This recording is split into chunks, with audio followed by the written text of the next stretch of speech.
اچھا، تو آج ہم ایک ایسے جملے کا جائزہ لے رہے ہیں جسے تقریباً ہر مسلمان روزانہ کئی بار استعمال کرتا ہے، لیکن شاید ہی ہم اس کی گہرائی میں اترتے ہیں۔ بسم اللہ الرحمن الرحیم۔ جی ہمارے پاس جو ذرائع ہیں وہ اس جملے کو ایک عام دعا سے بہت آگے لے جاتے ہیں۔ ایک ذریعہ اسے روزمرہ زندگی کے لیے ایک آپریٹنگ سسٹم کہتا ہے، بالکل. دوسرا اس میں چھپے صوفیانہ اور کائناتی رازوں سے پردہ اٹھاتا ہے، اور تیسرا اسے ہماری ذہنی اور روحانی صحت کے لیے ایک علاج قرار دیتا ہے۔ تو آئیے اس مانوس جملے کی غیر مانوس تہوں کو کھولتے ہیں. بالکل، اور اس آپریٹنگ سسٹم کا پہلا لفظ ہی انقلابی ہے، بسم، یعنی کے نام سے۔ یہ صرف کام شروع کرنے کا ایک طریقہ نہیں ہے، یہ ایک اعلان ہے کہ میں، یعنی میری انا، میری قابلیت اس عمل کا مرکز نہیں ہوں۔ یعنی یہ شروع کرنے سے پہلے ہی اپنی ذات کی نفی ہے. مجھے یہ بات بہت دلچسپ لگی. آج کل کی دنیا میں تو ہر شخص پرفارمنس کے دباؤ کا شکار ہے. ہر کام کے ساتھ ہماری انا جڑی ہوتی ہے کہ میں یہ کر رہا ہوں اور مجھے کامیاب ہونا ہے. جی، نتیجہ میرے ہاتھ میں نہیں، میں تو بس ایک ذریعہ ہوں۔ آپ نے بالکل صحیح پکڑا. یہ ایک بہت بڑا نفسیاتی بوجھ اتار دیتا ہے. جب آپ کہتے ہیں کہ یہ کام اللہ کے نام سے ہو رہا ہے تو آپ اپنی محدود صلاحیتوں سے نکل کر ایک لامحدود طاقت سے جڑ جاتے ہیں. صحیح۔ ناکامی کا خوف کم ہو جاتا ہے کیونکہ اب آپ کی عزت نفس اس نتیجے سے نہیں جڑی. آپ پرسکون ہو جاتے ہیں، زیادہ مرکوز ہو جاتے ہیں. کیونکہ آپ کا دھیان اب اپنی ذات پر نہیں بلکہ کام پر ہوتا ہے، بالکل. اور جس ہستی سے ہم جڑتے ہیں اس کا نام ہے اللہ۔ یہاں ہمارے ذرائع میں ایک بہت دلچسپ سوال اٹھایا گیا تھا کہ ہم کھانا کھاتے وقت بسم اللہ رزاق یعنی رزق دینے والے کے نام سے کیوں نہیں کہتے؟ جی، یا کسی کا علاج کرتے وقت بسم اللہ شافی کیوں نہیں کہتے؟ ہم صرف بسم اللہ ہی کیوں کہتے ہیں؟ یہ ایک بہترین سوال ہے اور اس کا جواب اللہ کے نام کی جامعیت میں چھپا ہے.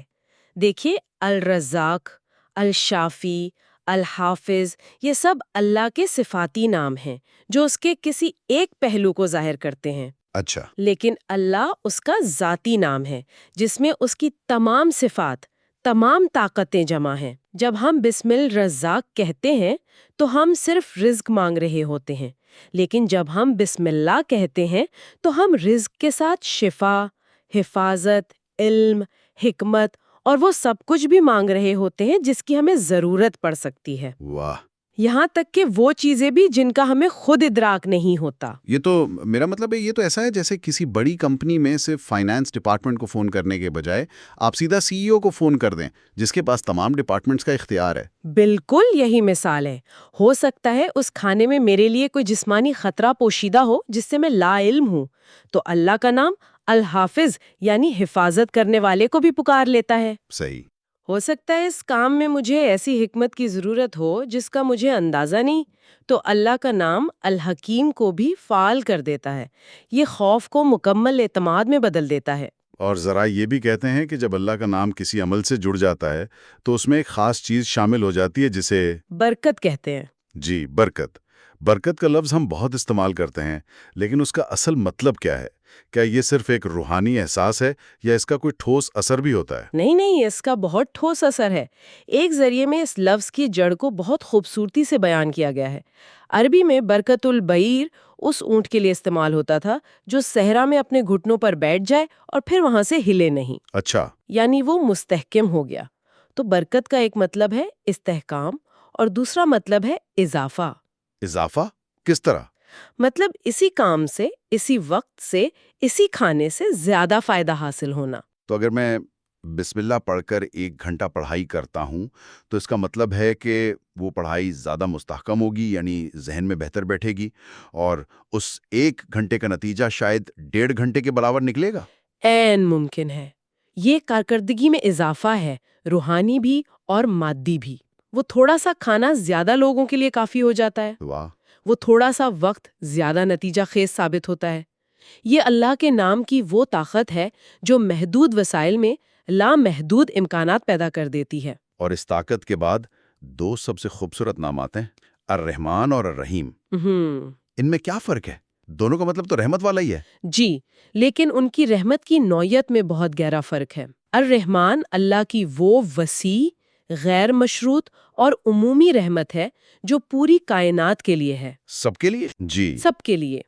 اس کا تعلق اس کی تخلیق سے ہے۔ سورج کا نکلنا، ہوا کا چلنا، ایک کافر کو بھی رزق ملنا، یہ سب اس کی رحمانیت کا ظہور ہے۔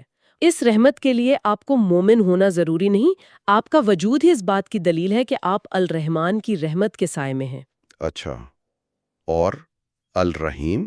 الرحیم اس کی خاص ذاتی اور مخصوص رحمت ہے جو ان لوگوں کے لیے ہے جو اس سے تعلق قائم کرتے ہیں، جو اس کی طرف پلٹتے ہیں۔ ایک ذریعے میں ایک شاندار مثال دی گئی ہے، الرحمن سورج کی طرح ہے جو پوری دنیا کو روشنی دیتا ہے، لیکن الرحیم وہ خاص دھوپ ہے جو اس وقت آپ کے چہرے کو چھوتی ہے جب آپ سردی میں خاص طور پہ اپنا رخ سورج کی طرف کرتے ہیں تاکہ اس کی گرمی محسوس کر سکیں۔ واہ کیا بات ہے! یہ وہ رحمت ہے جو کوشش اور تعلق سے حاصل ہوتی ہے۔ تو اگر میں ان سب کو جوڑ کر دیکھوں تو یہ زندگی کے کسی بھی کام کو شروع کرنے کا ایک 4 قدمی خاکہ بنتا ہے۔ جی، پہلا، عاجزی سے اپنی انا کو ایک طرف رکھنا یعنی بسمہ۔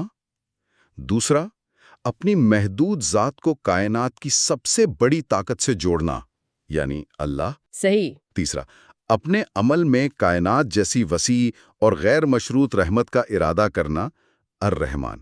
اور چوتھا، اس عمل کے ذریعے اس ہستی سے ایک خاص رحمت کی امید رکھنا، الرحیم۔ کیا یہ ایک مناسب خلاصہ ہے؟ یہ ایک بہترین خلاصہ ہے۔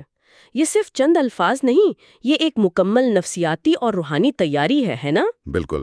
اچھا، تو یہ عملی خاکہ ہی اپنے آپ میں بہت گہرا ہے، لیکن ہمارے ذرائع بتاتے ہیں کہ یہ تو صرف اوپری سطح ہے۔ جی ہاں۔ ان الفاظ کے نیچے معنی کی ایک پوری کائنات چھپی ہوئی ہے، جس کا آغاز پہلے حرف با یعنی با اور اس کے نیچے لگے ایک نقطے سے ہوتا ہے۔ جی، اور یہاں سے گفتگو باطنی اور صوفیانہ جہت میں داخل ہوتی ہے۔ صوفیہ کے نزدیک بسم اللہ کا سارا علم اور قرآن کا سارا راز اس بے کے نیچے لگے نقطے میں پوشیدہ ہے۔ ایک نقطے میں؟ یہ کیسے ممکن ہے؟ مطلب یہ بات ایک عام سننے والے کے لیے سمجھنا تھوڑا مشکل ہو سکتا ہے۔ اسے سمجھنے کے لیے خطاطی کے بارے میں سوچیں۔ ہر حرف کہاں سے شروع ہوتا ہے؟ ایک نقطے سے۔ بالکل۔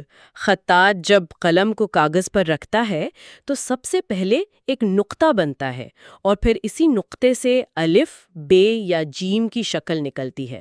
صوفیہ کہتے ہیں کہ جس طرح تمام حروف ایک نقطے کی تفصیل ہیں، اسی طرح یہ پوری کائنات بھی ایک احد، ایک واحد نقطے وجود کی تفصیل ہے۔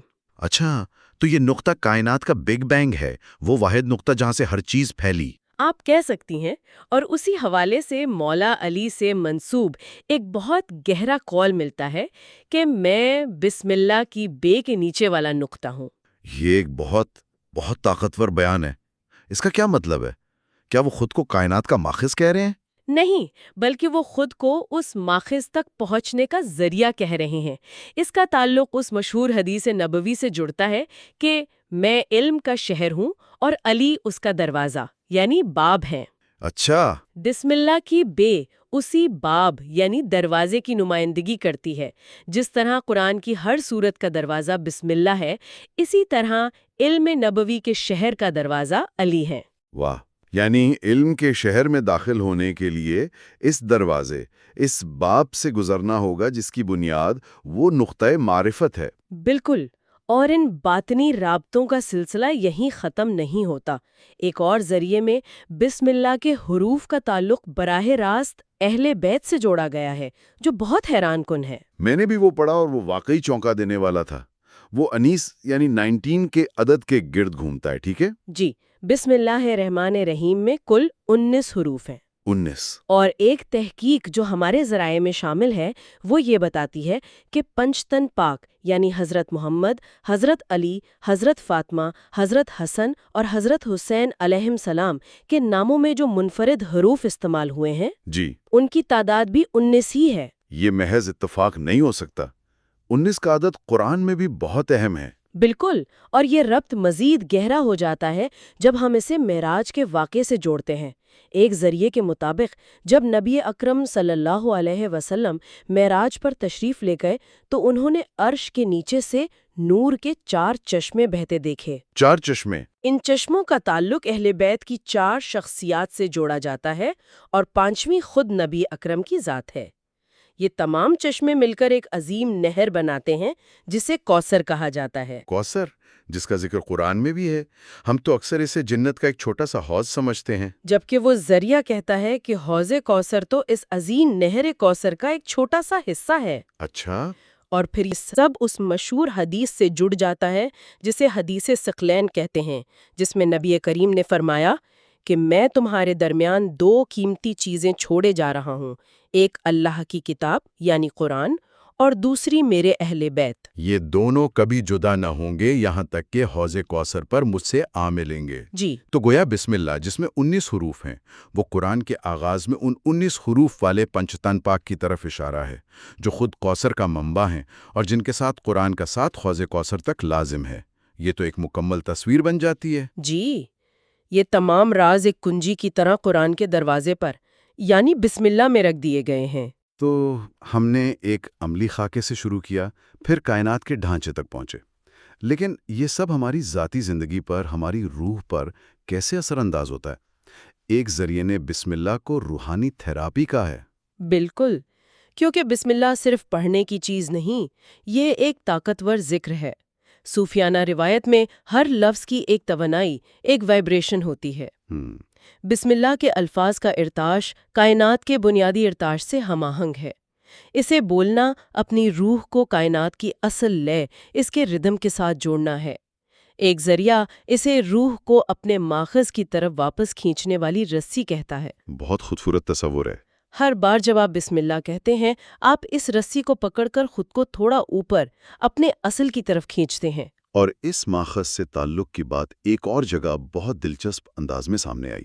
ہمارے ذرائع میں سے ایک ماہر لسانیات کے مطابق بتاتا ہے کہ لفظ الہ کی ایک ممکنہ جڑ ولا ہے۔ جی، اور وللا عربی زبان میں محبت کی اس شدید ترین قسم کو کہتے ہیں جس میں انسان اپنے محبوب کے بغیر بے چین ہو جائے، جس کے بغیر اسے سکون نہ ملے۔ 1 منٹ، تو جب ہم لا الہ الا اللہ کہتے ہیں تو اس کا ایک مطلب یہ نہیں کہ اللہ کے سوا کوئی معبود نہیں، بلکہ ایک گہرا مطلب یہ بھی ہو سکتا ہے کہ اللہ کے سوا کوئی ایسی ہستی نہیں جس سے ایسی شدید محبت کی جا سکے جو سکون کا باعث ہو۔ عین ممکن ہے۔ اس نے تو پورے تصور کو خوف اور طاقت سے نکال کر محبت اور تڑپ میں بدل دیا۔ بالکل، یہ تعلق کی نوعیت کو ہی بدل دیتا ہے، اور یہی وہ نقطہ ہے جو اسے روحانی تھراپی بناتا ہے۔ وہ کیسے؟ آج کی دنیا کا سب سے بڑا مسئلہ کیا ہے؟ تنہائی، بے سمتی، خالی پن۔ لوگ کہتے ہیں I feel empty, I feel lost۔ وہ تعلق کی تلاش میں ہے۔ صحیح، ہر کوئی ایک گہرے تعلق، ایک بلونگنگ کی تلاش میں ہے۔ بسم اللہ اسی خالی پن کا علاج ہے۔ جب آپ ہر کام سے پہلے خود کو یاد دلاتے ہیں کہ میں اللہ کے نام سے شروع کر رہا ہوں جو الرحمن بھی ہے اور الرحیم بھی، تو آپ اپنے لاشعور کو 3 پیغامات دے رہے ہوتے ہیں۔ اچھا۔ اول، میں اکیلا نہیں ہوں۔ دوم، میں محفوظ ہوں کیونکہ وہ ہستی سب پر رحم کرنے والی ہے۔ اور سوم، میری قدر ہے کیونکہ وہ مجھ سے خاص اور ذاتی رحمت کا تعلق بھی رکھتی ہے۔ یہ احساس تنہائی کے زہر کا تریاک ہے۔ جی، یہ آپ کو یاد دلاتا ہے کہ آپ کا تعلق ایک ایسی ہستی سے ہے جس سے محبت ممکن ہے اور جس کے بغیر حقیقی سکون ناممکن ہے۔ تو ہم نے دیکھا کہ بسم اللہ الرحمن الرحیم صرف چند الفاظ کا مجموعہ نہیں ہے، یہ زندگی گزارنے کا ایک مکمل نظام ہے، کائنات کے رازوں کی ایک چابی ہے، اور اللہ کے ساتھ ایک گہرا، ذاتی اور محبت بھرا تعلق قائم کرنے کا ذریعہ ہے۔ اس میں انا نہیں، بھروسہ ہے، خوف نہیں، رحمت ہے۔ ایک مکمل سفر ہے، انا سے بھروسے تک، خوف سے رحمت تک، اور تنہائی سے تعلق تک۔ جی، بالکل۔